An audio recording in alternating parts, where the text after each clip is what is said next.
It is the week of Major League Fishing Red Crest, and they're headed to Guntersville in the spring in early April, which suggests it's going to be a really good tournament with big weights and potentially records will fall. So let's break it down this week. And to help me break it down, I'm going to probably bring in one of the foremost knowledgeable people in Major League Fishing right now when it comes to tournaments. How's it going, Jody? Hey, how's it going? Happy to be here. Jody White, longtime MLF FLW, goes all the way back. How long, if you put them together now, how long have you been with the organization? More than 10 years. Because I started in, let's see, I think I graduated in like 2012.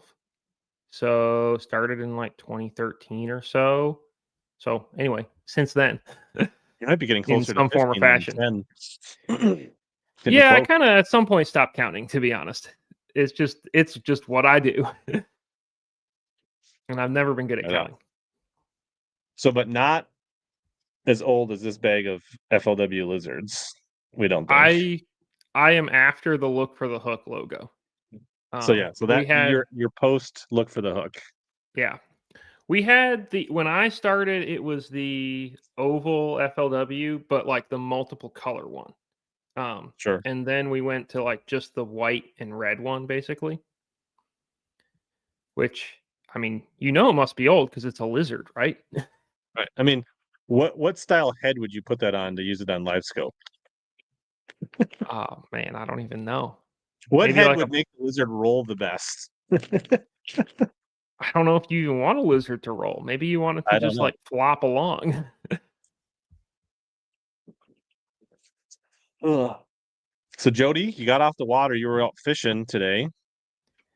Yeah, I was at Candlewood today. It was which Candlewood is I have always been to there, not to derail on fishing too much, but I've always gone there either really early in the year or really late in the year when my stuff is frozen or Sure. almost frozen because it's just a little bit farther south than me. For me, it's closer to the coast, and I'd always be there when the water's in like the 30s, and it's really hard to figure a place out when when the water's in the 30s if you didn't see it in my opinion, if you didn't see it when it was in the 40s and the 50s and you didn't get to follow those fish.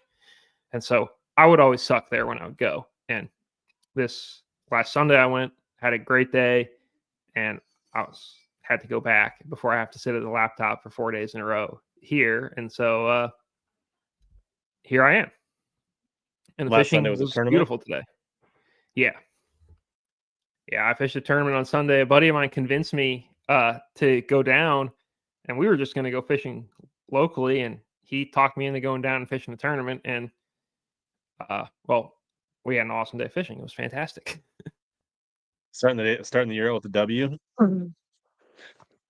Yeah, I fished some stuff in Florida when I was Okay. down there with a buddy, and I had very mixed results.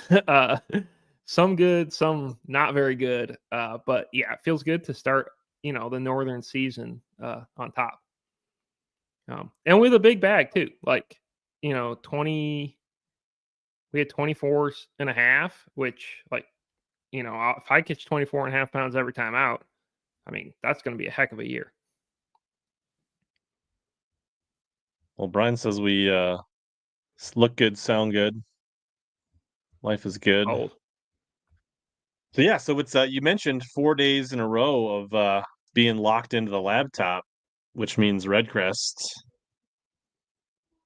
What is Yeah, I mean, I think this is interesting, right? Because it's Guntersville. It's early April. Guntersville's been fishing pretty good for the last season or two in general. yeah, Just tournament weights have been really solid. Seems like a pretty prime time of the year where we should see a lot of things in play, I think, right? What do you think? I feel like I don't know how many post spawn fish we'll see caught.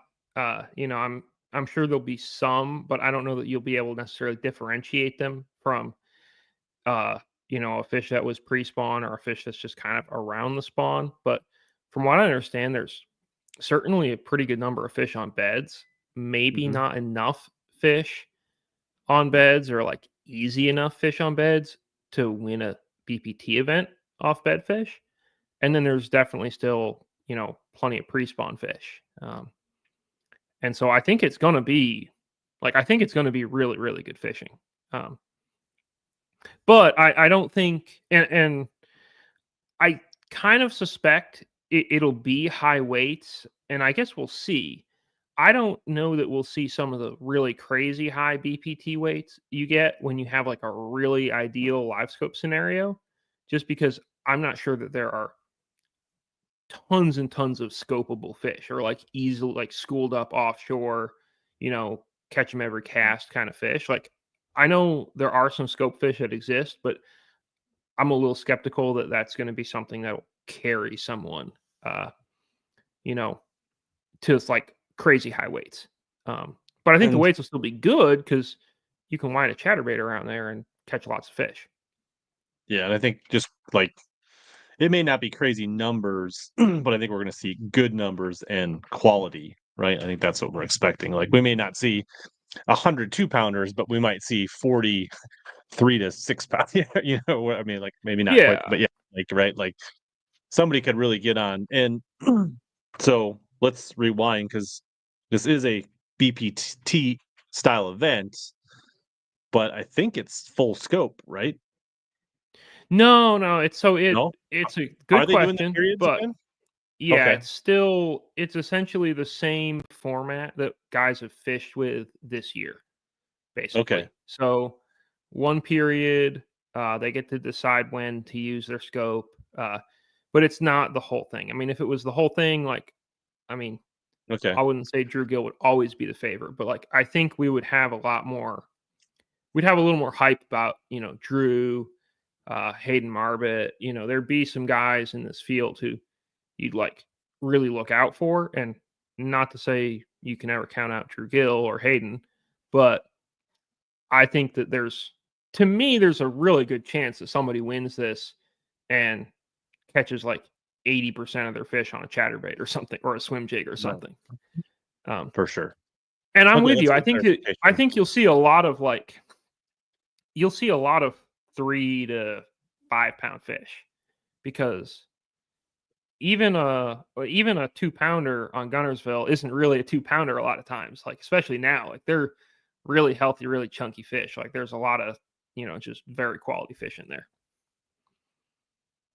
For some reason, I was thinking they were going to fish the rules based on they qualified, but Yeah. Which would like because I it feel like would be in past years they've done that, right? Where the red crest was slightly different than the BPT. Like, wasn't there a year when the year they did the 5 fish, the red crest was still every fish, right? I think.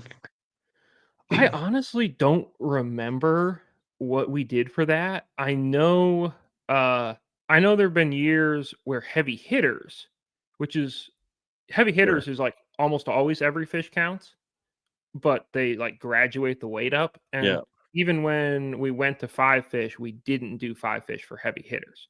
So Sure. I'll just say the BPT has not always had super consistent, easy to follow rules. You'll be I shocked can't to believe you hear, but can't keep they've them all changed a straight and you little don't bit. remember every version, Jody. I mean, it's pretty straightforward. Yeah. Um, it's pretty straightforward. It never So changes. let's It's just always run spectacular. through it, right? For those that maybe are not diehard BPT MLF followers. So this is a 4-day event. Yep. It's a field of what, So it's only 40, 50-50. 50? Okay. Um, which is, realistically a pretty similar field size to the BPT currently this year. But field of 50, uh, there's a pretty good chunk of qualifiers who are in via the invitationals, the Toyota Series Championship, stuff like that. Um, and basically they'll fish 2 days, full So full field. field 2 days. Yeah. Um, they'll cut to 20 and then they'll cut to 10. Uh, you don't uh, get to slide through with like by winning the round, which I know in the Yeah. BPT this year you can win the round. Here it's just you cut and you cut, and obviously where the way the BPT is, you zero the weights with each cut. So So there's no every round. So it's 2 days cumulative knockout. Yeah. So it resets. So it resets twice. Yep. Yeah. Fish 2 days reset. Fish 1 day reset. Final day shootout. Every fish counts. All the rounds. 2-pound minimum. Yes. I had to think about that. It'd be kind of weird. I think 2 is probably the right call there. Yeah. They do it like scientifically or something. Like they have some kind of method they use to pick it. I'm not honestly sure exactly what it That's is. Steve Barton's job to tell you what the minimum is, right? Yeah, whatever they say is what we do. Nice. Okay. Trying to think what else do people need to know. So yeah, Thursday. Um, So tomorrow. What kind of coverage? Where can people follow along? yeah, so majorleaguefishing.com is probably your like ideal place. It's going to be live the whole time, like right there. You can just go to the website and watch it. Um, and I would say that's the place to follow along. Yeah. It'll I have do score think tracker, it'll have your live. It's easy. so. I assume I've watched one of the, I guess, invitationals on Rumble. They do put them all there too. I've never actually gone there to see what's going on there. But they all of our live It's stuff is there as well. I think it's it's like sort of YouTube, it's a sort of. definitely a poor man's YouTube, I would say. And actually, when I looked at it, there was a fair amount of people watching on Rumble. The nice thing is you can put the Rumble app like into your smart TV or your Roku. So if you want to just put it on TV without casting from a device, You can just that let it is a roll. nice option. So if you just want Yeah. to have it on in your living room or a garage TV and just playing and not worried about a tablet or a laptop casting it, that was nice. Okay. Usually Looks like I'm some just always at my laptop or around my laptop and I let it rip. sure. Sometimes I actually have to do regular work on my laptop, so it's not always convenient to have. Easy Angler says also or my outdoor TV. Very likely true. I do think it's pretty much stormy all across the middle part of the country, from Norfolk to uh, Dardanelle to to Kentucky. Like I think everybody's just getting slammed. Yeah, I think so. And tomorrow is going to be like kind of intense, I think, on the water. I don't think it's going to be crazy wet, but like this is the wind for Guntersville on like basically it's like bright green, which green for me on windy is like pretty windy. So I do think that like there's going to be a lot of the lake that is pretty trashed and pretty hard to fish tomorrow. Um, which field of 50, it shouldn't be really a huge deal, and it's still a weekday, so I think it'll be fine. But I do feel like tomorrow is going to be probably not as good fishing as like Friday will be, and just because it really looks like Friday and Sunday are like pretty calm days, and Thursday and Saturday are like just cranking. Um, Interesting. but I don't think this is a huge like ledge offshore tournament. It's a shallower tournament, and so I think that'll People probably in coves, in pockets, in arms, which yeah. Guntersville's not the. It's got pockets. It's not doesn't have those really deep traditional like creeks you go way up necessarily, but there's a lot of pockets and islands and things like that to sheltered, and so it should be plenty of fishable water for 50 boats for sure. Oh, um, 100% and for Jody sure. is not missing his days in Minnesota, knowing that it snowed here the past couple days. Yeah, I'm out on that. So Darius lives on Kentucky Lake, and he's saying up to 10 inches of rain, major flooding. Yeah, I think it's I know But actually there's a couple of guys who are planning who are like hoping that it continues to rain and they want to see the current rolling. Guntersville, they don't usually let it flood. They usually I get a it little just high, but they and the usually just current keep rushes through it. rolling water Yeah, through it. yeah. Um, but a lot of guys, Which there's at least a couple guys who like kind of want to fish like tail race kind of things or like current oriented things that they're hoping the water keeps rolling. Um, I feel like there was a scenario like that in a Bassmaster Elite Series event like 10 plus years ago, where Martins and Skeet Reese and a couple they were just feeling like fishing these like shallow boulder rock point ends like off islands, and they were just throwing square bills and things like that and just mowing down just big bass right after another, like similar situation like this time of year. Is Guntersville downstream or upstream from Kentucky though? It's upstream. Yeah. So yeah, the Tennessee River, it like comes Right. from Tennessee and then goes south and then like across Alabama and then back north. And Yeah. they're supposed to get like on the in Scottsboro anyway, they're supposed to get like basically an inch and a half of rain like Saturday, Sunday. Like Sunday looks really wet. But and Saturday night looks really wet, honestly. So I So guess if that's the rain probably defeating Darius in Kentucky goes east and hits, I guess, like Fort Loudon, Tellico, but I don't know if it'll have enough time to really like get all the way down to Guntersville by that time. So yeah, and it could go. Yeah, I don't know, and I'm not dialed in enough on the Tennessee River to know exactly what to expect. Other than I would say Sunday, guys are going to be fishing in the rain. Like they'll probably want rain gear, which is kind of a little bit of a bummer because rain and photos like kind of sucks for a guy who's hopefully going to win 300 grand. But it's a bass tournament, you got to fish in the rain sometimes. So true. I mean, like fishing wise, I think it would make for like the catching might be really good. Now I the think it could coverage be and the really good. photography and the videography may suffer a little bit if it's blowing and windy, but like it may make, winding a chatterbait in the rain isn't always a bad deal. Yeah, I mean, who knows, maybe it could get one on a spinnerbait. Spinnerbaits work great in the rain. There you But go. no tournament has been won on a spinnerbait as far as I can tell ever, at least Well, not since actually, what Fun won. Santee Cooper, MPFL, just a few weeks ago. Jason Christie. Christie, didn't he win the Elite Series on Chick on a spinnerbait too a couple years ago? Or like a lot of Chick? fish on a spinnerbait? He definitely On didn't win Chickamauga, like in Chickamauga. the he didn't He win may it? have. Don't think that was Christie. Are you sure about that? I mean, you're Did probably he? right. Maybe. Maybe not. Maybe he did.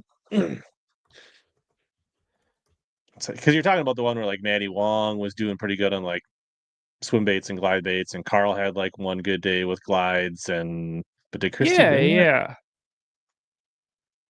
yeah. He definitely won this 2022 in March. Yeah. Or in April. But I don't know. I'm trying to like skim and see what he caught him on, and so I could very well be remembering the wrong thing. I don't remember. Yeah, I guess Christie's just got so many trophies. You forget. Bad problem to have between his FLW titles and Bassmaster wins. Yeah, it turns out Jason Christie, pretty good. He also did win on the Sabine, largely on a spinnerbait. All right, so I do remember basically, that. Jason Christie is, Nobody besides Jason Christie has won a tournament on a spinnerbait in 10 and years. he's not in this meant to say. tournament, so I think we can just take the spinnerbait right off the table. And Alex Davis is not in this tournament, right? So No, and he doesn't even throw a spinnerbait anymore. He just like thought that was a cool name for his guide service, and now I don't know the last time he caught a fish on one. maybe we should look at the He's field and try to guess who would most likely do well on a spinnerbait. okay. Stand by. Let's share the screen for the people that don't have the field memorized. All right. Burge a little bit. I think Hot based on Oklahoma, Hot Defoe, I don't think is afraid to throw a spinnerbait. Edwin Evers, maybe. Evers, Nick LeBrun could throw a spinnerbait. I think he actually used to have. He used to have a signature series spinnerbait. I don't think he does anymore, but I think Wesley Strader could throw a spinnerbait. Andy Morgan. Yeah, I mean, there's some guys that could throw a spinnerbait in this field for sure. Yeah, this is it's an interesting field because it has some really, really, really, really good shallow fishermen, right? And then I think it also has, some really, really, really good kids in it, and I'll be very interested to see like how that interplays and how that meshes because I really do think you could win this tournament just never turning your graphs on and staying in the dirt the whole time. Sure. That would, But yeah, be interesting to watch. I think that which makes this an interesting tournament to watch for sure on many levels. yeah, I think so. Um, let's see here. Critical Gravy says, "Who does Vegas have to win?" No, Vegas doesn't actually have anybody to win, but I guess. Do you make picks, Jody? I mean, you don't play favorites, obviously, but Yeah, I mean, I have a fantasy team, but I don't know. So I feel like Wheeler is overdue to win one of these. Um, he's I think basically he's won in everything a but a Red Crest, right? yeah, he's never won a classic. Uh he's never won a Red Crest. Obviously he's won the cup. Um I think That's that's right. like basically it that he hasn't won. Does You he know, have? he's Did he win heavy hitters? Right? He did. Did not. I'm not sure. Maybe. He basically wins like 3 BPT events a year. Right. Like so anyway, I feel like if there is an odds on favorite to win, it's Wheeler. He is generally speaking incredibly good on the Tennessee River.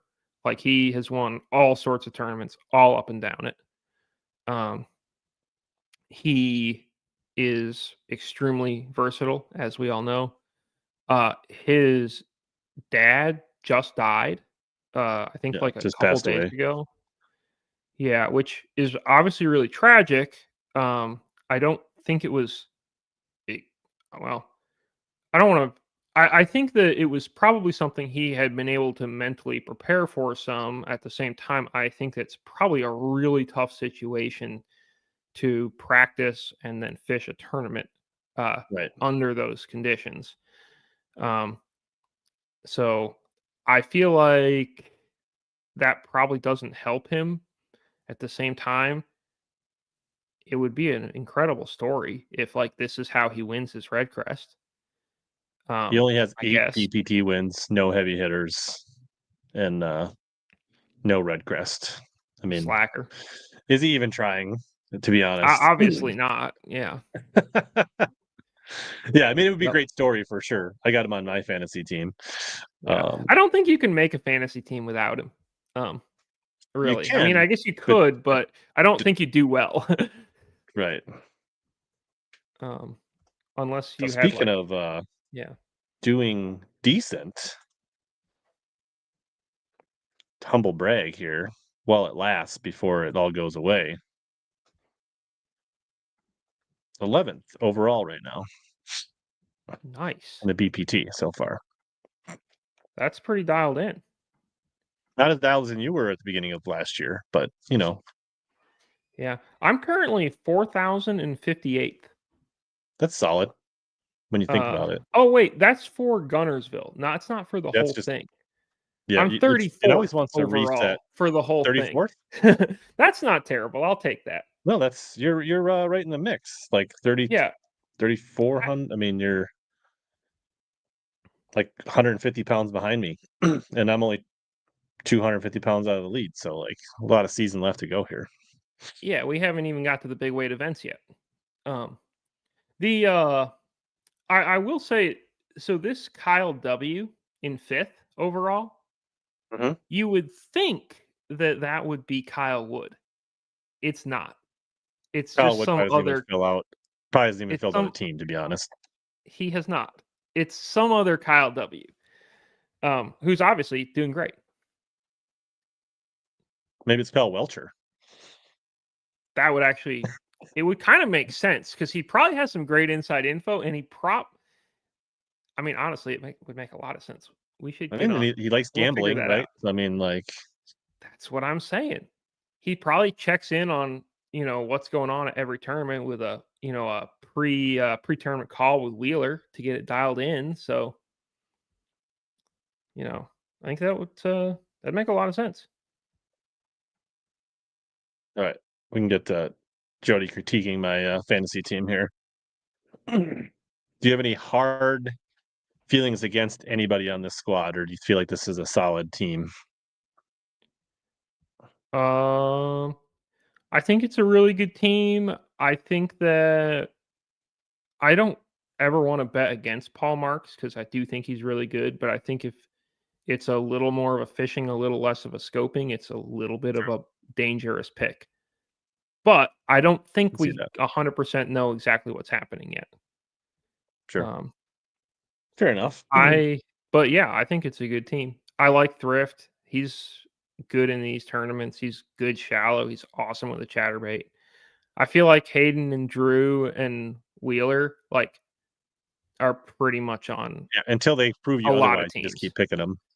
Yeah, I for mean, sure. Jacob Wall, pretty much home waters, spends a ton of time out there. Yep. He's got to do good in this one. I think it suits him really well. And I mean, it's hard to not pick him. Clay's probably got some Alright. good picks there. Do, do, I've do, got Burge do. on my team. There you go. Yeah, I guess we'll find out whether. I mean, I got to think some of these guys like Hayden know how to catch them outside of scope, but I guess we'll find Yeah. out. Well, I mean, Hayden at Okeechobee in the Toyota, he weighed like 27 pounds on day one, and he was flipping reeds. Huh. Uh, the day two at the Invitational on, the Kissimmee chain, he caught more weight than he did on day one. And day two on the Invitationals is the no scope day. So, like, he's obviously awesome when he can turn all his graphs on, but I think he's a super capable angler otherwise, and he is on his home waters. That's one thing that to me is really hard about picking any Guntersville tournament is like basically 2/3 of the field is fishing at home or sort of at home. You know, you can, or they have fished like 30 big tournaments there, right? Like Skeet Reese has fished a big tournament at Guntersville probably every year of his life, just about, Right, and you he's like, won some yeah, big Wesley ones. Strader, right? Like how many FLW? I mean, obviously the lake has changed, but like, Yeah. He right knows what it between like looks like. the He knows like, Southeast oh, EverStart Toyotas, like, and the FLW Tour and the FLW Series, like they were there pretty much every year. yeah. Even like Nick Hatfield, right? He's a Tennessee guy, but he has been going to Guntersville for, tournaments for like a summer vacation and stuff since he was like in high school. And a lot of there's just so many tournaments in the Southeast that gravitate in toward Guntersville because it is so good that obviously there's locals, but then everyone else is like sort of a semi-local, unless you're, from like the Northeast or, well, I would say Minnesota or whatever, but there's some guys who, come down like every winter and catch them at Guntersville. Travis Al Alcock. He's from Wisconsin or something like that. He's got a bullet. He makes the top 10 in the Toyota series, and he's from Wisconsin like every winter there. Uh, so I don't know. It's a tough lake for me to pick and be like, oh, this is 100% a local kind of lake. But I do think that it's hard to not pick the locals. You know, You think this time of year is better for the locals or makes it more wide open for the field? I kind of think it might be better. I don't know for sure, but I think in the fall, especially with full scope, it's a very even fishery, right? Now, I Mhm. think in the fall without scope, I think locals probably could dominate because they know this 100-yard stretch of grass that the big ones are always on or whatever. And I think in the summer, basically everyone finds all the same schools. Like most of the really good schools are community holes. I feel like right now could be a really good local time because it's a window where you can't necessarily idle for them that well. You might have to fish a little bit more, and maybe just knowing where to start helps a lot. And I do think during the spring, a lot of times, like fish kind of spawn in some of the same places year after year. You know, if you Right. know where they're going to go, you can know where to intercept them. So Yeah. it's probably a Pockets good that time have to be a local. the gravel in the back of them, or the little gut that has the hard spot, or the lily pads, that like that stuff doesn't necessarily change that often. Yeah. Yep, I'm with you.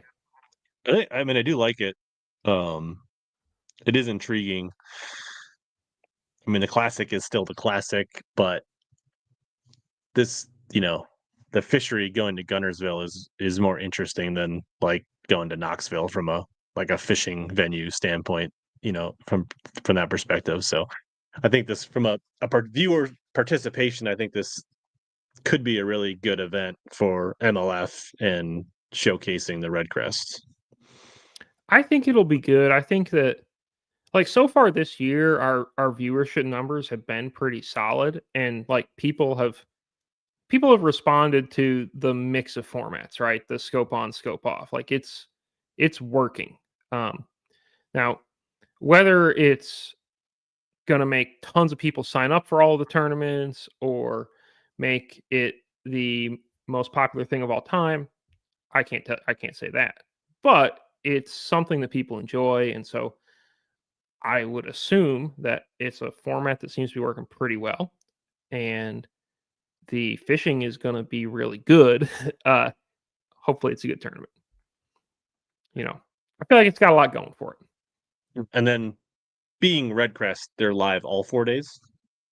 Yeah, live all 4 days. All the BPTs are live all 4 days this year. That was, like, I think one of the reasons to go to the 4-day BPT, but yeah, it'll be live the whole way through.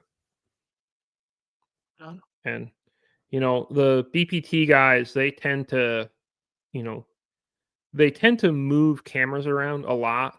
So if somebody's catching them, there's going to get a camera to them. And I think with how good Guntersville is and how high some guys anticipate the weights to be in this, I don't think anyone's laying off fish on day one. I think that you're pretty much going to see people, catch as many as they can, um, unless something really out of the ordinary happens. Or if they do, they're going to be looking at new water, and they're probably going to be catching them when they're looking at Probably the still new catching water. fish, yeah. Yeah, that is one frustrating thing. I will be, slightly critical of Bassmaster, is that like they will, when they lock in on their first 6 or 8 or 10 anglers for day one, it doesn't That's who it matter is. if they catch 100 pounds or 1 pound, they're getting a camera all day. So Yeah. I would imagine it's a cost savings thing, because it costs money to have a camera boat or have a chase boat and to move guys around. And like, I don't blame anyone for trying to save money covering tournaments. Like, we do it a lot. There's all sorts of places to try to, I won't even say cut corners, like try to be more efficient, right? Um, but I think that I do enjoy the fact that, especially on the BPT, because they have the score tracker, they have that exact info, they're not afraid to bounce a camera around. because yeah, and people already know that, right? The officials are already telling them where they are, so there is no, like, I guess in Bassmaster, technically, if you see a camera boat all of a sudden show up in Steve Kennedy's boat, then you just learn some information that maybe wouldn't be fair. So I guess there is that element, I guess, in a tournament where the anglers don't know the scoreboard. So I guess that could play into that to some degree as well. Now they Yeah. do it a little bit on the final days, right? They'll pull up on guys, but typically they don't do it in the first part of the tournament. So Yeah, I was more saying like for the production side of things that they yeah, have no, I like get that. yeah. But yeah, you're But I'm right. I also mean, saying, like, if you're like, well, heck, in a in in that Clarks Hill Open, like I was fishing along and I looked over and I was like, huh, that guy's got a cameraman in the back of his boat. I must be in a good spot. And I would never have been able to tell you who he was or if he was in the top 10 or anything, just because it's just a guy fishing who I didn't happen to know. And lo and behold, I'm like, oh, well, I just learned something. I'm not an idiot for being here. but well, maybe But I will make one more circle and scan I'll over loop here around a and little. yeah, like So yeah, that's a definite thing. so the tournament starts tomorrow. Yep. I would assume 7 a.m. ish, something like I that. want to say live starts at like 7:30. Okay. But yeah, basically. Um, Yeah, there'll definitely be locals, which will add to the coverage and the excitement potentially. I yeah, think is locals can be exciting. TKS, is that a kayak series, Carol? I don't know. TKS Guntersville. I think it's a team kayak series. Team kayak series. There you go. It says Which means okay, interesting. 2 people per kayak, obviously. No, I think it's I think it's actually multiple kayaks fishing together, submitting inches together, I think is what it is.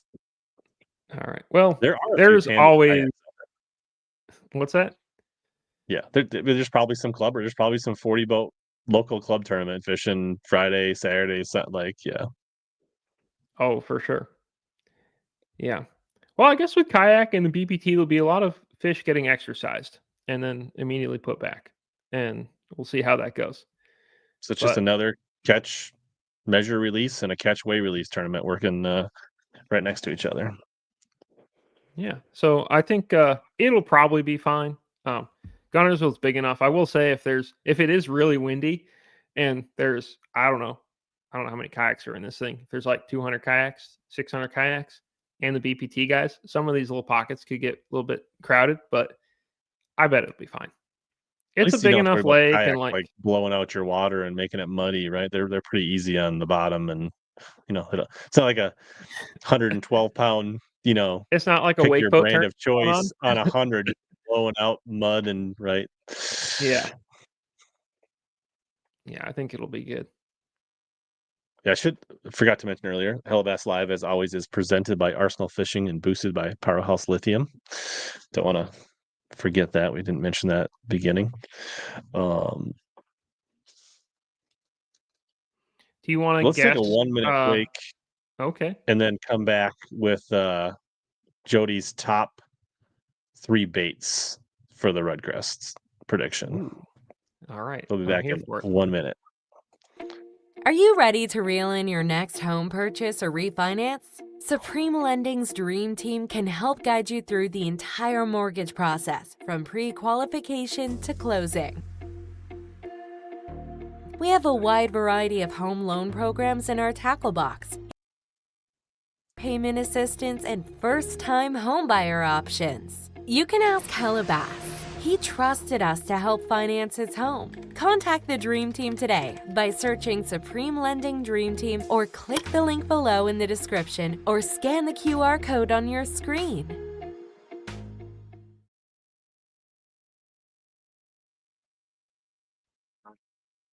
Thanks to the Dream Team supporting the channel.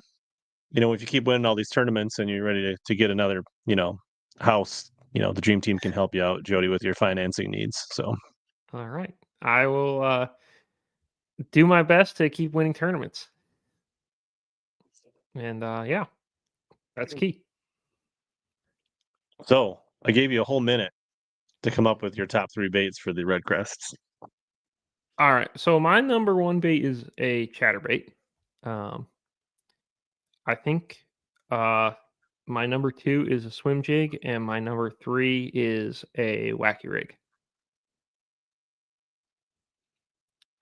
Was that too fast? Should I have decided? Should I have debated this more? Do you Well, think? maybe. I mean, like those are. You didn't go out They're on a not very limb. interesting baits. Yeah. They're just like I mean, baits you throw in the grass in the spring. yeah, shallow grass baits. I mean, if it's a big wacky rig, that means is David Dudley on your fantasy team? He's not, but I mean, honestly, he should do good in the tournament. It could be a resurgent for David Dudley potentially. Yeah. Has Dudley has not won a Pastmaster Classic, right? No, he won one of the early cups, right? Yeah. And he won the Millennium M1, right? One time. Yep. And he's got some tour wins for sure. Yeah. Apparently David Dudley was the youngest to ever qualify for the Bassmaster Classic at 19, which I wonder if that's still true. Probably not. It'd be really close for him and Trey McKinney, I would imagine, or Yeah. Bradley Roy at one point. Super young. Yeah. I don't know if Roy was like qualifying for the Classic Yeah. right when he started fishing though. But Yeah. anyway, that's a side topic. But one thing that I have been doing a lot of this year is looking up like how old so and so is and just to be like, is this a record? And it's like, well, usually not quite, because usually somebody was crazy young and won, and then so and so is the third youngest or the fifth youngest or whatever. But that's been happening a lot lately. Probably not going to happen at this one because there's some young guys in it, but none of them are teenagers. But we're starting to get to the point of diminishing opportunity, right? Like at a certain point, like how young can you? I mean, I guess is 16 the youngest? Can you fish BFLs at 16 and fish Toyotas and punch your ticket basically at that point? yeah, I guess you could. Let's see. I don't know how young you can be to fish college fishing, but the way to get in to be probably the absolute youngest would be to fish in college and then win the national championship and then get there that way. Well, I mean, right, the Toyota Series champion gets to Red Crest, right? Yeah, which So you at could that be point, 16 and win that too. I and just don't know BFL if you can American be. champ, right? Yeah, So I don't know if you could be 16. I don't know if you can be younger than 16 and fish in college. Probably not. Right. But maybe. I mean, you would think you'd have to do you not have to graduate high school to fish in college, which would typically make most people at least 17 or 18 to start in college? I'm with you. And then you got to get have to through, like, you have to fish that whole season to then, Yeah. right? So you're going to be in your second year of college, even if you win it as a freshman. So, Yeah, and the problem is, if you're gonna speed through high school, right, you'd have to probably be really smart and good at schoolwork, which is not necessarily something that jives well with fishing enough spending 80 hours a week on the lake. win a college tournament these days. Yeah. So he says, how old was Wheeler when he won the Forest Wood Cup? He was very young. Huh. I'm trying to find age in our college fishing things, and any person under 18 must have the signature of a parent or legal guardian. You could maybe be less than 16.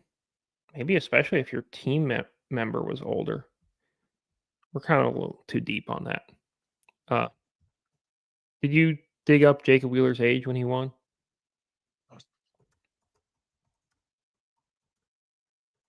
I feel like it's got to be. He was 21, according to Major League Fishing, if that's a reliable source.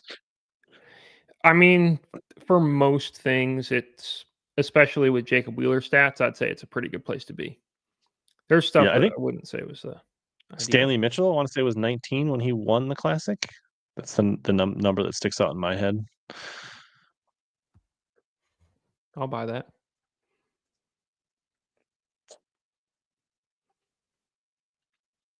Just do my best. Nick says your comments are better than your fishing ability on Facebook. But based on how you've been doing at tournaments, your comments really must be fire and gas right now, as the kids would say. I try to bring the heat on the comments from time to time.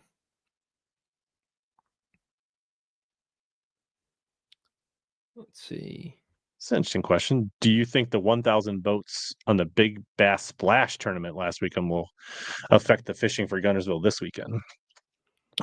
I don't think it'll be ideal, but I think it's probably the best time of year to Absorb it. absorb it, because you got a lot of fish moving around. They've got things on their mind. Um, it's probably a lot better now than it would be in like June or July or something, when everyone's trying to fish the same 15 ledges. Sure. Uh, Bobby's so fact checking. He said Stanley was 21. So there's still opportunity for a guy like Trey McKinney to he's got a year maybe to because I don't think Trey can legally order a beer yet, and he's probably well on his way to qualifying for another classic at this point. So yeah, he seems very good. let's see here. I mean, the kayak people definitely could leverage MLF Live the first couple days for pre-fishing. It is a thing. Yep. that is a thing that happens. I mean, heck, there's a Along with lot of the other 100 boats that'll be out there for their weekend club tournaments, they'll probably be doing the same thing. So yeah, there's a lot of causeways on Guntersville. You can just pretty much drive around it and look at boats the whole time. And these guys all have wraps. You know who's catching them. So maybe you just do a lap of the lake in your truck and be like, he's over there. I wouldn't say that'd be a really chill thing to do, but if you want to do it, there's probably no rule against it. And is Jacob Wheeler that ready for it in his strategy that he will fish invisible, notable places to make it out of the qualifying round and then save the other stuff for the next two rounds to draw those boats to the areas where his competitors will be fishing to be that far ahead of everybody? I mean, I don't think you can really put anything by Jacob Wheeler at this point. That man is all about strategy. So maybe. I mean, Sometimes I I said think it. we might, bump up his strategy a little bit much, but we'll see. I mean, I think the more I said it, the more rules and more, I don't know if you call them, maybe I don't know if the rules is. I'm trying to think of like the more levels of complexity there is to the Bass Pro Tour, just fits Wheeler. Like every time we do that, we're just putting it more in his court. I feel like he thinks at a level, his strategy, his mental preparedness that like I think every time we add a wrinkle, I guess is what I'm getting at, it just Mhm. plays into his hands even more. Like he's Yeah. for the most part playing chess with a lot of the field playing checkers when it comes to strategy at the Bass Pro Tour. Yeah, I think that like, he he can beat everyone just straight up, and then he also is totally capable of, you know, figuring out, 5 ways he can be 5% better, or 5% more prepared, and beating you all those ways too. Because yeah, he always the BPT is really, it fits him really well because there are a lot of little edges to gain, um, which I think is it's different from five fish. Not that there's not edges to be gained in five, like there totally is. And I mean, I love a five fish tournament, but I think the BPT has like probably per hour more little bits of slivers of advantage that he can gain. I mean, yeah, I mean like the score tracker, the weight resets, right? Yep. But at one time it was the 6-day tournament. Like I guess now that it's 4, it's a little bit more. But like that was a whole Yeah. other strategy to be able to like navigate that and when to win around, winning around versus pre-fishing and that kind of stuff, right? Yeah, getting every fish counts, allowing you to get far enough ahead where then you can practice for the next rounds, right? And yeah, there's just a lot of levels. And now this, when to scope, when you shouldn't scope, which period you should use it. It's just there's levels upon levels of strategy for sure. Yeah. It seems like right now, period one is when you should use it. It seems like everyone comes out of the gate pretty hard scoping. Um, I think that will probably still be kind of the same in this one, but I'm kind of waiting for there to be a tournament where like everyone else scopes in one period and then Wheeler just torches people because he picked He like waits till the third and exactly a just does different this, one or like something like tries that. to do Yeah. what Sheffield thought he was going to do on Conroe, but actually does it. Yeah. Well, and like Alton Jr. thought he was going at Mhm. Conroe, and like Alton, he had a good tournament. Yeah. But I feel like there's going to be a tournament where Wheeler is gonna just be like dialed on the off period and crush people. But Yeah, I was kind of thinking we'll like, see. is there the one scenario that I thought of would be if you had a really strong shad spawn. You would not want to use the scope during the shad spawn, run that hard in the first period, and then save your scope. I mean, that's one scenario that stuck out to me that would make a lot of sense. Yeah, I think there's that. I think there's like one is a shad spawn thing. At the same time, maybe it's really nice to have scope for a shad spawn because if they're biting really good in the morning, you got a lot of bass up on a bank or whatever. You want to wing a jerk bait out to the right a little bit. It'd be handy to know right where to throw it. Mhm. Uh, I guess it to would me, the depend on thing the that type of fishery, right? Like if it was like yeah, St. John's River, right, where they were spawning on the cypress, the shads were on the cypress trees or something that's different. Or yeah, I guess it probably don't depend want on scope. how the shad spawn was set up. Yeah. Yep.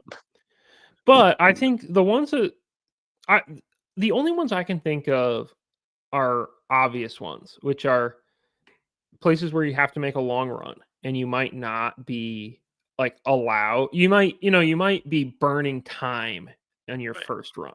So instead of getting 3 hours of So you scoping, wouldn't you're get only your getting full 2 allotment.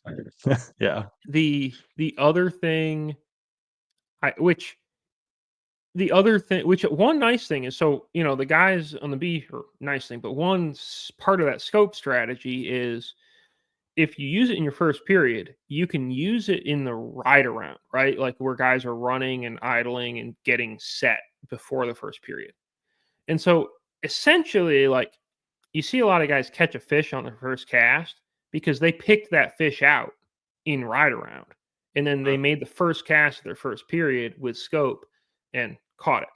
And if you use scope in period 2 or period 3, you don't get to pick that fish out. You don't get to turn it on until it's go time. So you have to spend time finding them in the beginning of your period. So it already makes it less efficient. Whereas if you use it in period 1, you can use the ride around to find them with scope and then like have a really clean full start.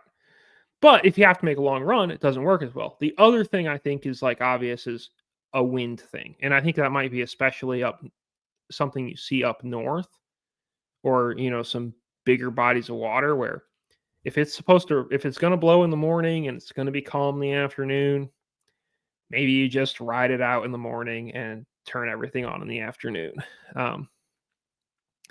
But I think it's probably got to be, these guys are really good at fishing. They're really good at boat control. They're big boats. It's probably got to be really, really windy for someone to base too much of their stuff around weather. But that was a nuance that I didn't really pick up on the first period thing. That's kind of interesting. yeah, like if you'll watch, I would guess tomorrow, like quite a few of the guys who start with scope, like you'll see them catch a fish like that. Like it'll be fast. And if Drew Gill starts with scope tomorrow, like assume he's going to catch one in like maybe the first cast, or like very quickly. Same for Wheeler. Same for a lot of these, which like it's Drew Gill, it's Jacob Wheeler. They catch a lot of fish, but it's one of those things where there's those little increments of the BPT where you can finagle the rules and figure out exactly what the smart play is. And some of those guys are really dialed in on that. This is a interesting concept. Next level. Digital wraps to like throw people off. But so one would be the marketing side of a digital wrap, right? And then is there a camouflage to the digital wrap? Or is there a throwing people off? All of a sudden you want to look like Boyd Duckett instead of yourself, or or not that he's in the Bass Pro Tour, but right, like I want my rap to look like Jake Lawrence's rap instead of Drew Gill's rap instead of my own rap. I don't know, like throw people off. That's Yeah, well, Clay's. and here's the thing: it's a lot easier than electrical tape, right? Like That Matt was wild. Robertson did. I don't. That was There's I really was like I was terrible. I mean, I love that he did it. Like he was that paranoid, and he was probably I won't say but he's there's a wrong more to do it. efficient means than electrical tape to do it, right? Like, Gotta be. There's gotta be I mean, something first better. of all, I know in my garage I have like a 3-inch wide roll electrical tape, but he seemed to just use the stuff that was this wide. Like they make electrical. I mean, like there has to be Yeah. black vinyl wrap that you can buy in a 4-inch roll that would make that job a whole lot more efficient. I can. There's got to be better ways to do it than what he did it. I feel like he missed the opportunity. I mean, he made a video, but I feel like it almost could have been like a Mr. Beast style video where it's like, I'm gonna wrap this. You know what I mean? Like this sensational, like I don't know. Yeah, it was a good video. I got a kick out of it. I guess we'll see. There's a Toyota on Kentucky next week, which actually I don't know if there's an Elite Series next week or something, so he might be busy. But Yeah, if he's fishing Pasta the Tank is Toyota next week.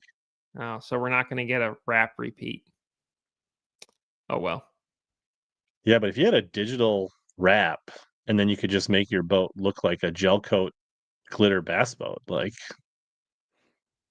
Yeah, just normal, not straight Yeah. black and weird. like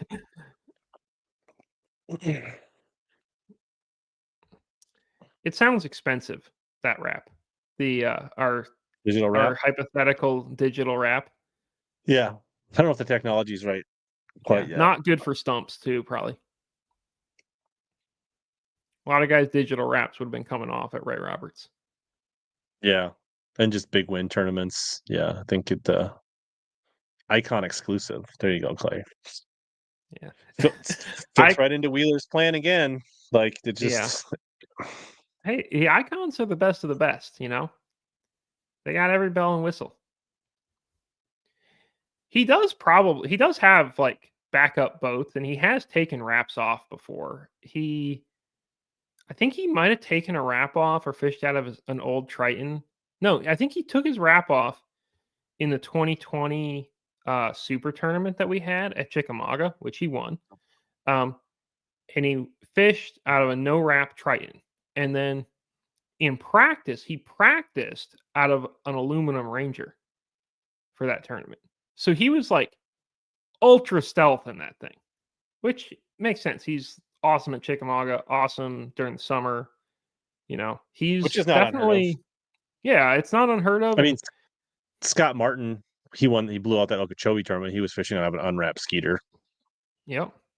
He waited till after the Open to get his wrap done for the Elite Series. Yeah, very smart. I do see some comments in here about Scott Martin and the next Elite Series. I don't know anything. I've heard the speculations and rumors, but I have nothing substantial to comment on, so I don't. I definitely have nothing substantial to comment on. I mean, hearing rumors, but I'm not. I guess until I see something on the Bassmaster site or socials, I'm not going to comment. You know, until something actually happens, I'm not going to conjecture what's going on, I guess. Yeah. That seems like a thing that you want to wait on.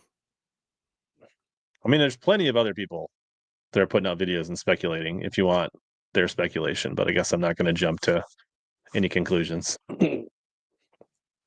Honestly, Scott's been known to push the boundaries in a competitive way.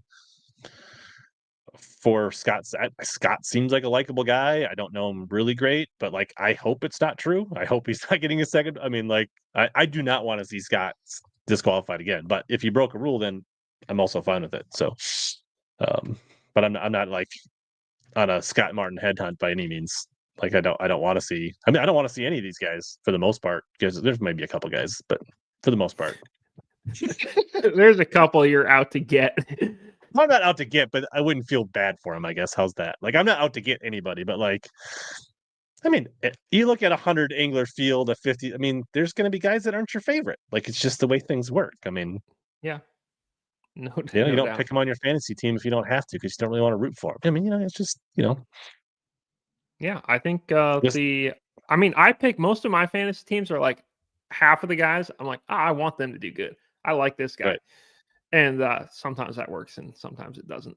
But yeah, I mean, just ideally, whatever the rules are, everyone follows them, and then if they don't, then such is life. I'll just say that there's some of the younger anglers that just I don't vibe with them. Like they're the way they carry Yeah, like themselves, the way Easton they act. I Fothergill. just don't. No, I like no, opposite of Easton Fothergill actually. Yeah, like Easton is about the most likable young angler out there.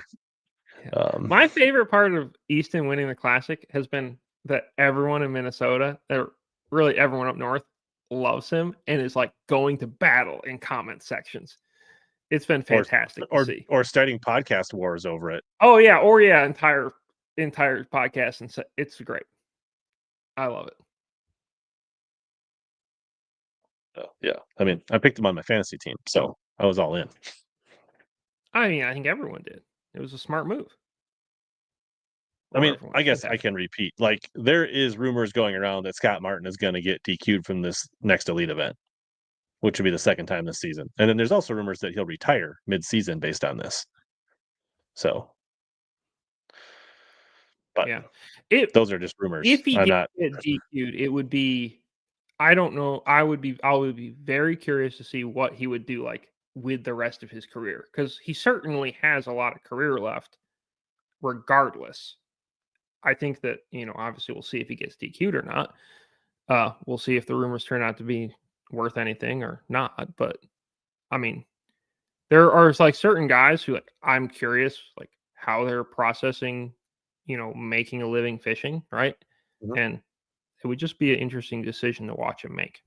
But I mean, clearly he's got ideally, plenty of avenues with social media and other aspects. And does he make tournament fishing in a different organization part of that, or does he just go all in on social media? I mean, this is all speculation that he's not continuing to fish, but like, it would be interesting to see how that unfolds. yeah, But probably there not also is like a good interesting, like a thing that we want for fishing, but no. it would I mean, be interesting. Scott's good for professional bass fishing. Definitely. So is Ben Milliken. So is Jacob Wheeler. So is Dustin Cannell. Right? Like Yeah. those anglers with large followings are good for the rising tide raises all the leagues and tournaments and all the other anglers ships. 100%.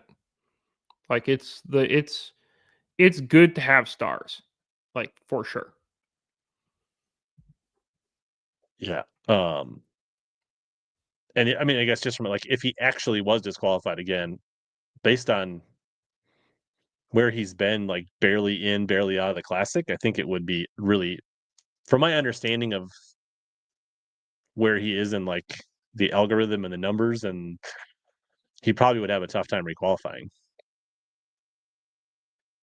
from the sounds of it. So, but Yeah, and anyways, the opens don't look particularly easy right now. yeah, So I don't. I don't think anybody wants. it would be a really That tough. It'd be a yeah. really tough spot for him.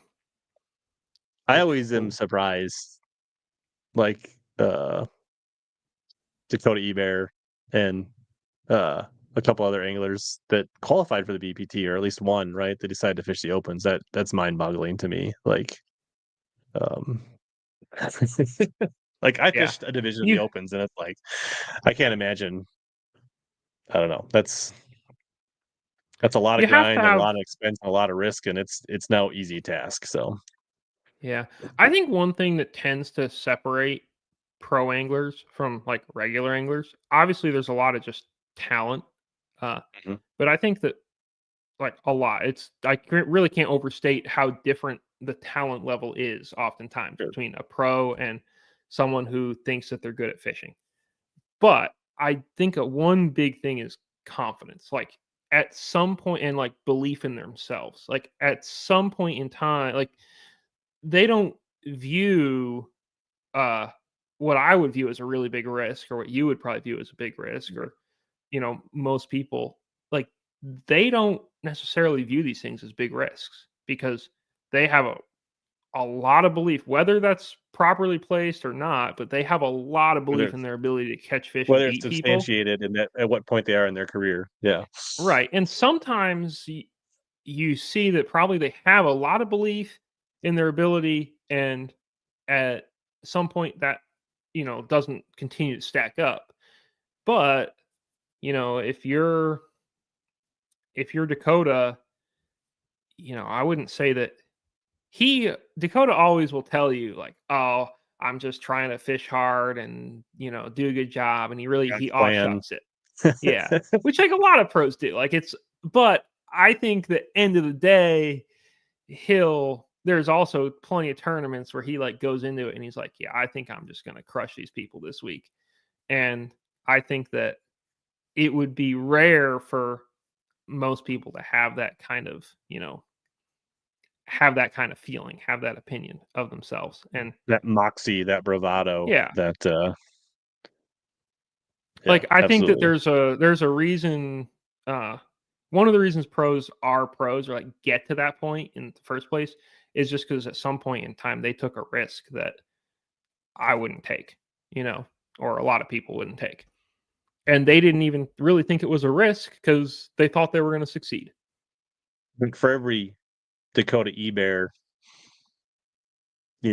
Jason Christie, Greg Hackney, there's been 5 or 6 or 8 guys that have got their teeth kicked in the opens, haven't even come close to making the elites. You know what I mean? So there's plenty of other guys that have strong confidence and didn't think it was going to be that hard, that it has not worked out well. Yeah, it turned out to be probably harder than they thought it was going to be, but they also probably would have got to that point in the first place without, thinking that it was going to be something they could do.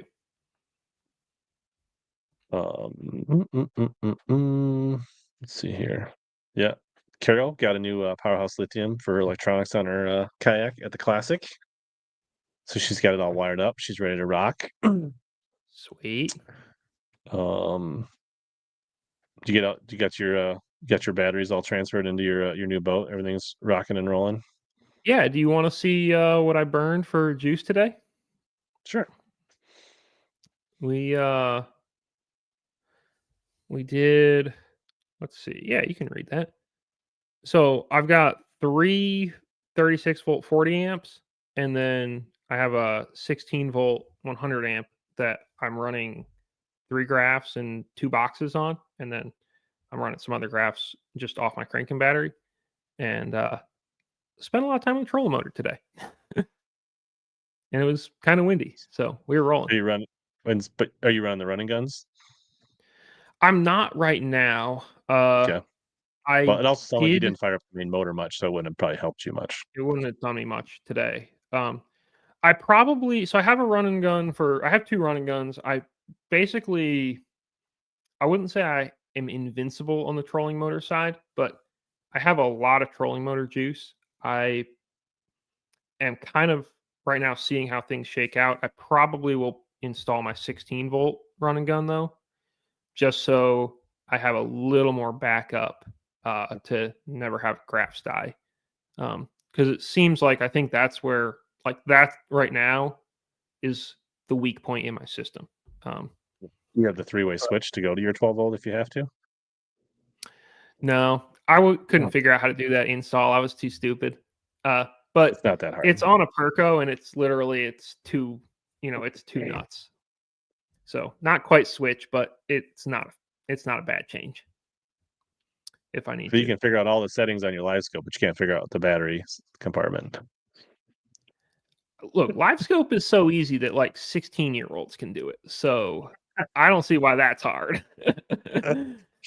The battery compartment thing is, I figure out how to do one thing and I just keep doing it.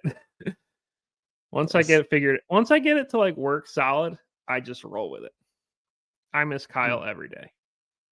I actually saw Kyle briefly in the Rapala booth. Said hi to him for just a moment or two at the Classic. So yeah, confirm that as of 10 days ago, Kyle is still alive and looks healthy and doing well. I can't confirm how he looks, but I have talked with him today. Well, texted with him today, and so he's also still alive as of today. Um, I didn't see the huge headshot posters at the Classic. I don't know if it was a weigh-in thing or an expo thing, but I didn't go to the weigh-in, and I don't know. When I don't go to the Classic Expo, I intently follow the Classic. When I go to the Expo, it's like there's not even a tournament going on. I'm just looking at baits and talking to people, and so I don't.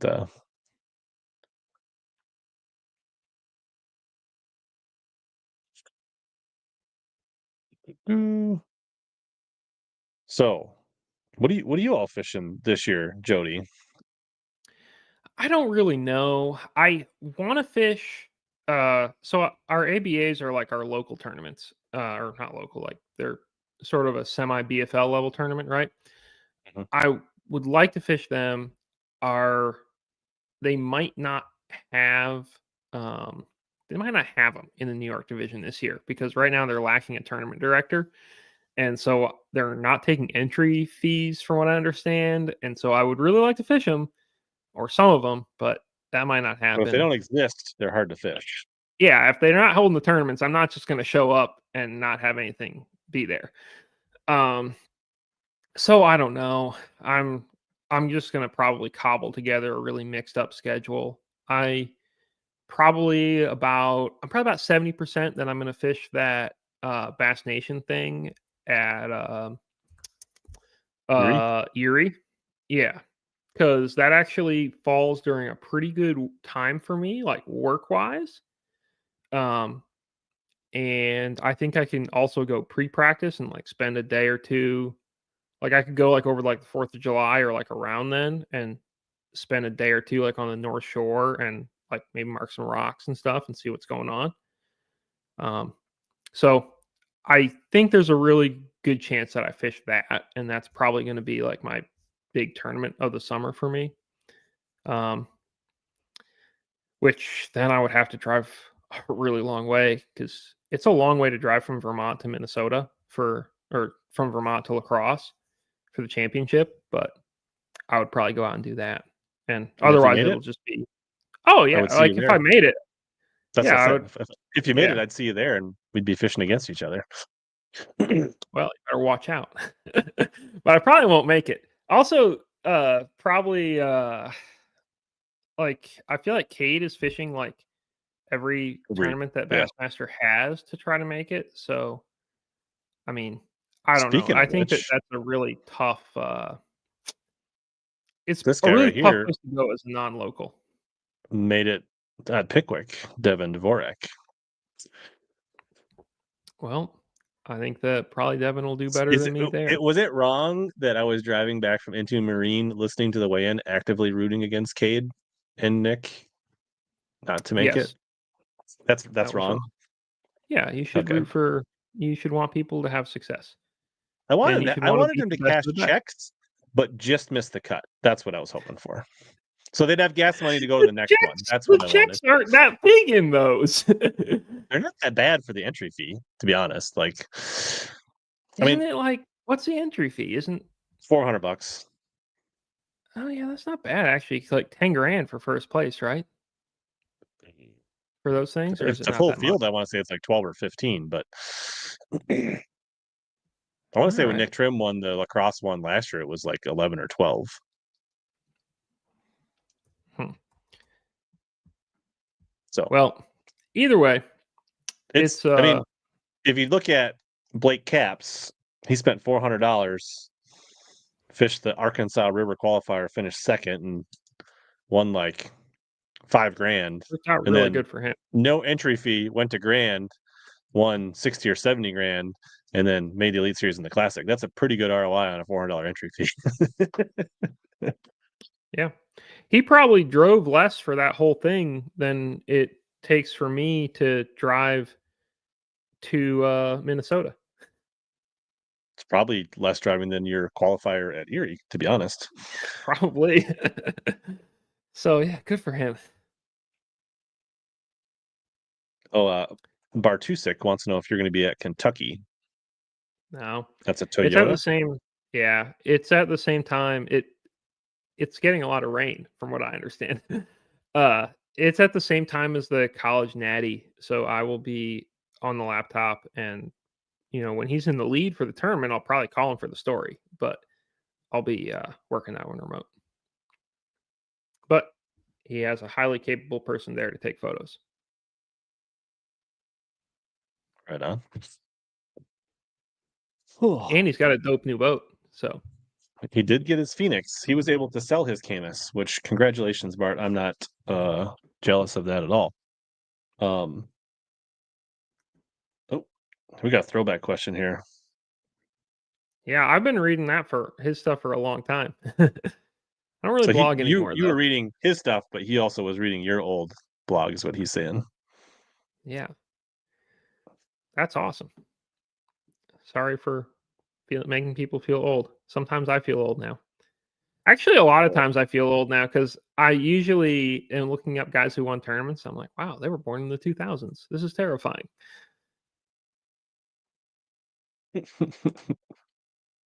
Doesn't make me feel any younger if you're feeling older. Sorry. Just saying. We'll break out the Werthers next episode. Yeah, I've got some in my pocket. I'll if you say please, I'll take the pocket lint off when I hand it to you. I have candied ginger as a snack here, which I think is probably like almost 10 as years. like grandparent. Yeah. But let's see here. I did want to highlight. So I fishing the St. Jude with Dane Vilselka coming up here. I'm sure you've heard about the St. Jude tournament. Dick Hiley's out of Wabasha. I have. Actually, awesome. I recently bought one of the, not to steal money from your St. Jude thing, but I bought one of the jerseys, BTL ones, the BTL shirts. Oh, and the shirt. I can't believe he doesn't have a spot lock trolling motor on the picture of the bass boat on the shirt. I couldn't believe I just spent money on a trolling motor without spot lock. It was ridiculous. You should definitely post on Instagram and flame him. That's what I would do. Well, whenever he posts the shirts, actually puts them on Instagram, I'm saving that comment. So there you go. Stand by, Nick. It's in the Nice. tank. It's ready. So among the other videos and stuff, I'm starting to post some things on eBay where all the proceeds, 100%. Oh, looks like I need to fix this one. Don't bid on this one yet. I need to fix it. But all these are set to be 100%. Those are old things, but this is just the tip of the iceberg here. So we do have a custom painted Tacklecraft crankbait. That's this one. Got some other old bass paraphernalia, but there'll be some much bigger prizes. Maybe some 36-volt batteries, maybe some reels, maybe some rods. Like there'll be a lot of good stuff to get in on. So start dropping the links and I'll start peppering them in through the month of March. If people want to bid on fishing stuff and raise money, that's something I'm doing. So I dropped the link in the chat. Goes for a good cause. We'll be peppering those in. But before somebody bids on this, I want to fix that this is for charity. So it goes to the right place. Dun, dun, dun, dun. But, yeah, that's the thing. The belt buckle is actually kind of a fun one. This is a 2006 Northern Regional Bass Federation Nation Divisional bass buckle from the Lahamadou chain in Alexandria, Minnesota. I'm glad you pronounced that. Strange little piece of history. I fished in. That was the second Bass Nation Divisional I ever fished in. Back when I was still young. This isn't the one you got disqualified in for posting on Twitter, is it? No, that was a state tournament. Okay. Sorry. If you want to talk about old blog stories back in the day, like that was like I got interviewed by Jason Seelock on Wired to Fish. I mean, that was big news. But definitely, do you know how got to use a belt buckle? Coming more. What's that? Do you know how to use a belt buckle? Like, do you know how to strap a belt into a belt buckle? I don't know that I've ever tried. Yeah, me neither. It's definitely, we're not Southern enough. Ryan says it was 2010. Brian's like, oh, I'm on this. Yeah, he actually made it. And our buddy Aaron, full circle, dream team, Aaron, Supreme Lending, ended up finishing second in that tournament because I had enough fish to finish second, but because I was disqualified, Aaron moved from third to second. Small world.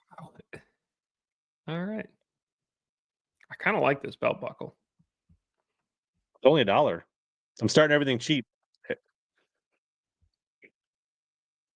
So more to come. Bookmark it, follow it, check in on it. I'll be talking about it Also, in the some firefly ornaments, a painted wood those are just seasonal random harvest stuff. pumpkin. For maybe somebody that's not. I mean, this could look great on the farm. Oh, maybe a Mother's Day present. I don't know.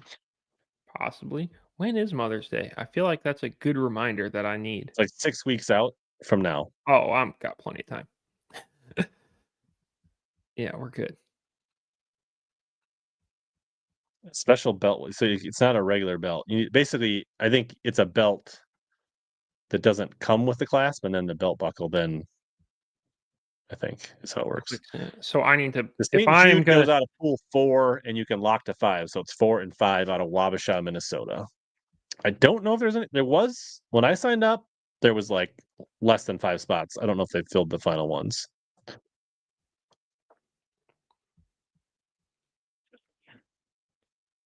Wabasha.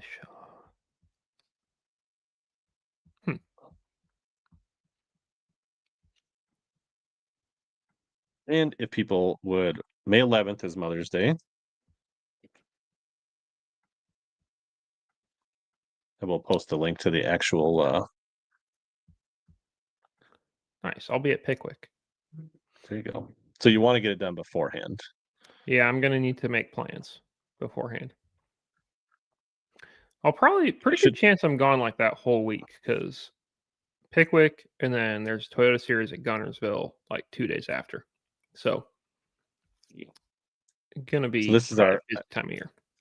Dropped a link in the chat as well. My teammate is also doing something. He owns a tattoo studio on the shores of it's like Harbor something Studios. I should know this, on the edge of Minnetonka. But he's doing something. If you donate $100 and put the words tattoo donation, then you have a chance to win 4 hours of seat time for a tattoo. Which I don't understand how much that really is worth because I don't have tattoos. But if you're a tattoo person, I did also say in our video that if we hit our stretch goal of $30,000, I will let Dane put a tattoo on me. So that's our stretch goal. Like our normal goal, 6,000, stretch goal, 30,000. So if you really want to see, then you can help spread the word, share with all your friends, and I'll get a tattoo somewhere. Do you have like a specific what the tattoo will be? Let's say if we get over 20,000 and we have time left, we'll start thinking about the possibilities. But at this point, we got a ways to go. So okay. I at this point am not signed up for the BFLs, but it is something I've thought about. You can usually sign up pretty late for those, so we'll see. Yeah, I would imagine that division is pretty full of co-anglers and stuff too. Like it's probably not co-anglers actually are fairly high, so you can typically get in as a boater pretty late. There's usually a waiting list for co-anglers in lacrosse. It seems like a great place to fish as a co-angler. A lot of fish to be caught, I would say. Yeah, and just a lot of opportunities, not a lot of scoping in the abyss, which co-anglers seem to have a problem with. So yeah, they're not huge fans, and I don't really blame them because it's tough. It's a tough thing to do. Yeah, I mean, I saw a little bit at St. Clair last year in the open, but but there's also just because you're on a bank doesn't necessarily mean you're around fish either, right? There's plenty of times boaters have drugged their co-anglers down ditches and banks and pads and stuff that there may or not have been a fish within a mile of. if they're scoping, they're typically looking at fish. So I don't know. I think there's upside I to both, but I think I people feel more fished. comfortable when they can cast at something. I think it's a Yeah, level of comfort. I don't think it's necessarily are you any less likely to catch one. It depends on the scenario and the time of year, I guess, probably. But yeah. I fished as a co-angler at Smith Lake once, and my motor was not very on him, and I think that I did not catch a bass, and we were like fishing the bank or points, or like stuff the whole time, and all I did was throw a pink worm on a drop shot because what else was I going to do? And I think that I didn't catch a bass until like 2:30, and it was a keeper, and my boater never caught a keeper, so it is very possible to not catch anything on the bank. um, but yeah, I mean, in theory, I mean, if you're scoping and if you got a guy who's pretty good at scope, like they're going to be around fish. they Whether can't everyone catch gets them a good all. opportunity at them, depends. But Yeah, I mean, are your odds as good as his? No, but are your odds as good of fishing behind Greg Hackney if he's picking apart stumps? No. So like either way, you're in a. I mean, sure, if you're a guy around a guy that I mean, most people say the co-anglers the best thing you can do is draw somebody that's not great at fishing but happens to stumble on fish. Like that's your that's the that's dream. that's the magic Yeah. dream, right? Yep. You want someone who's good enough to find them and leaves a bunch of them behind. Is ideal. Or you just want to get lucky and have like big ones start jumping out in the middle or something. That's great too. I can't think of that. I mean, the only time that reminded like that Christie won that elite on what Bull Shoals, they just started blowing up in a pocket. But as a co-angler, I can't ever remember that happen. I mean, I've not fished that many co-angler events, but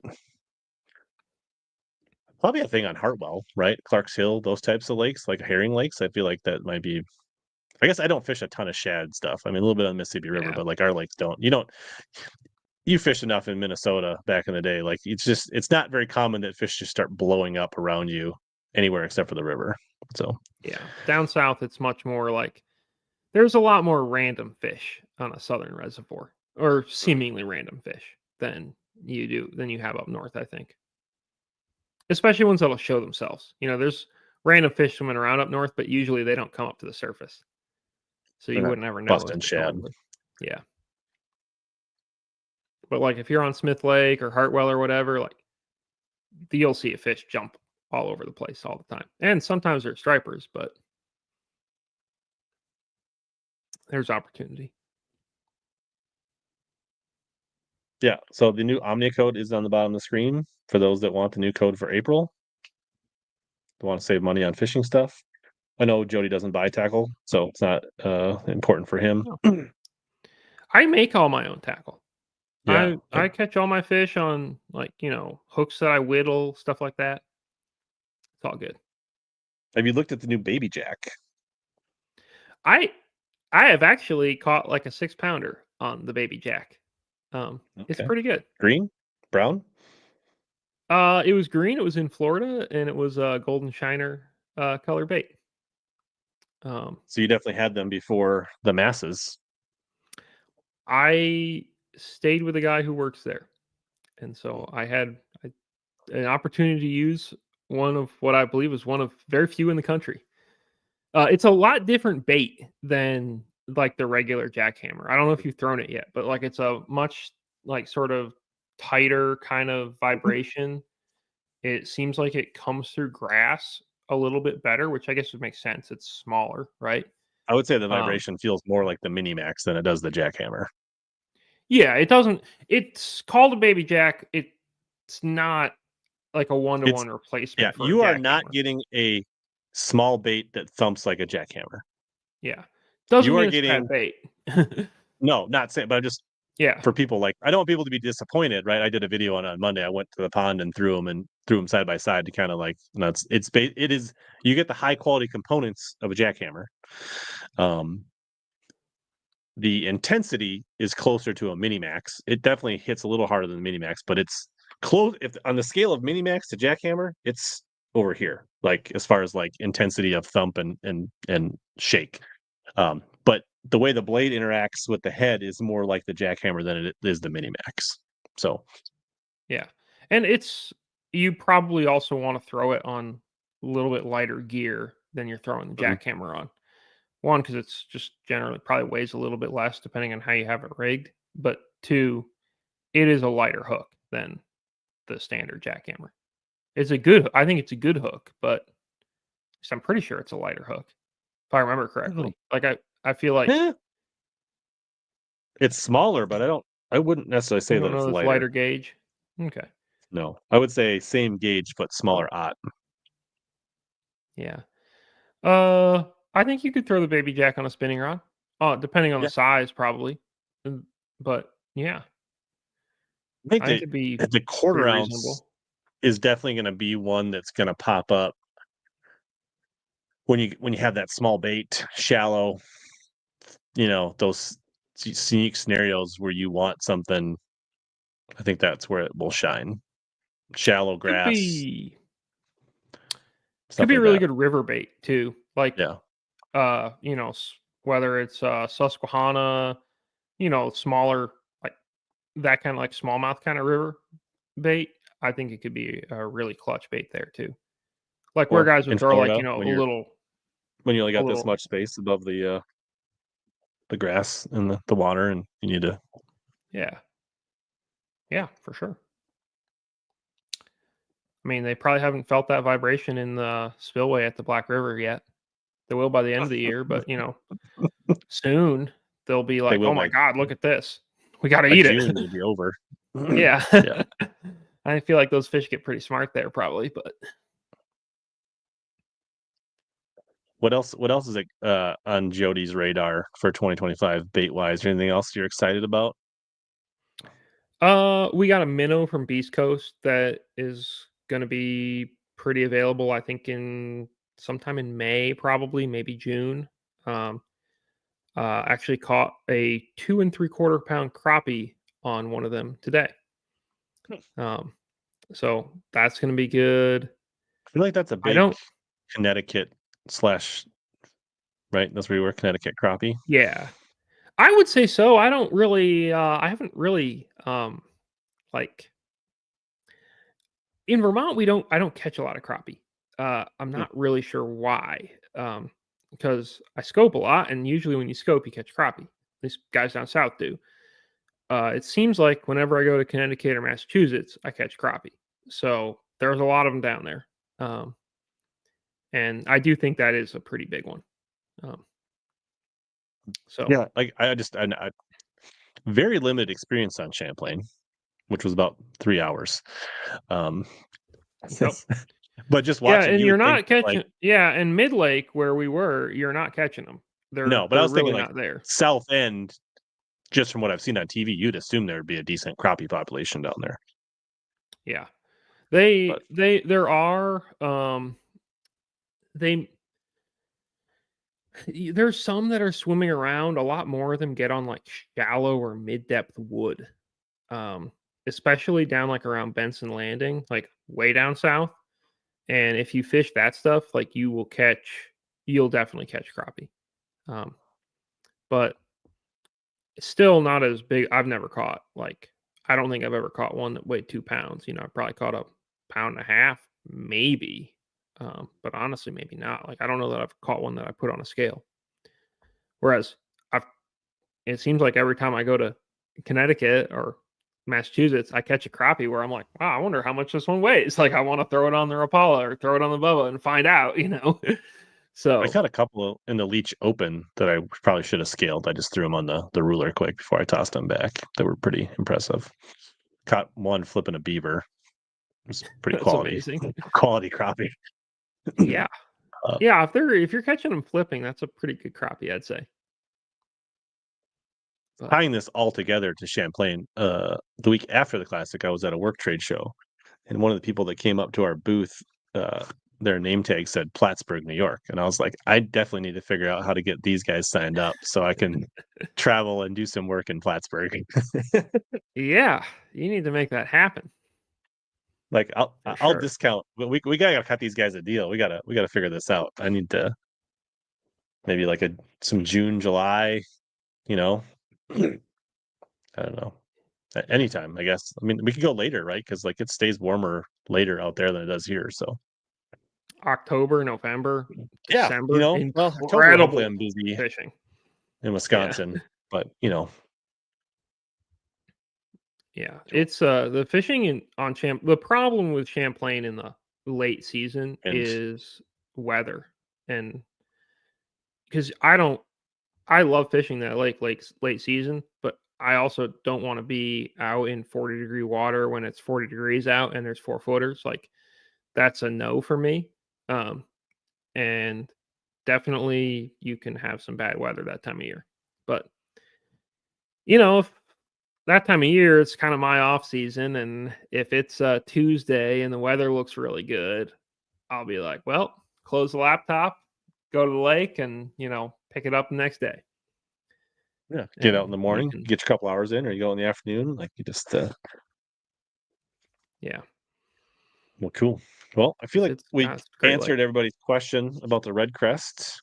You probably need a good night's rest to prepare to be at the laptop tomorrow, manning all the digital efforts in the background and be at your best self for the biggest MLF event of the year.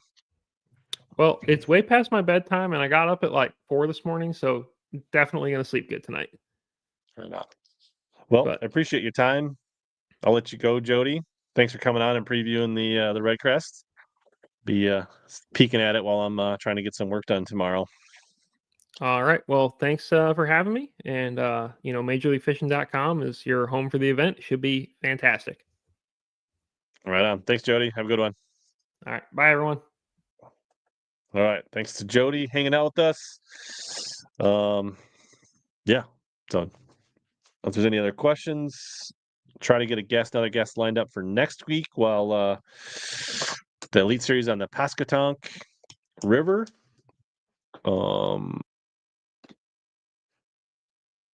Yeah, should be a good event.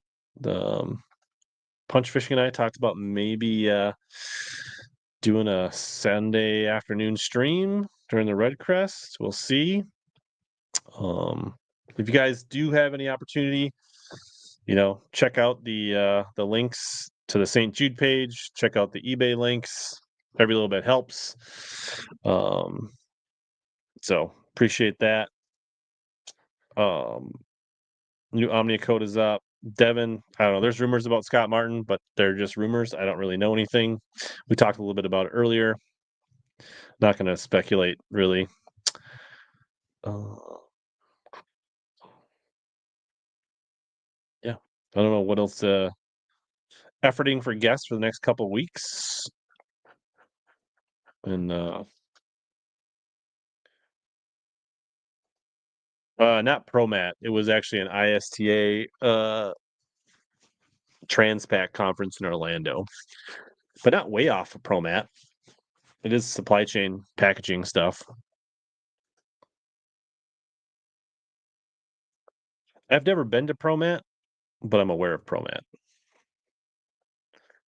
ProMat in Chicago.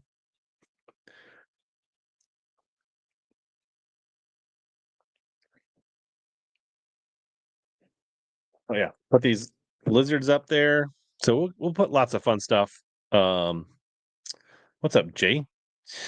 On the eBay, so we'll have some fun stuff for those that want to get their hands on some TK paints.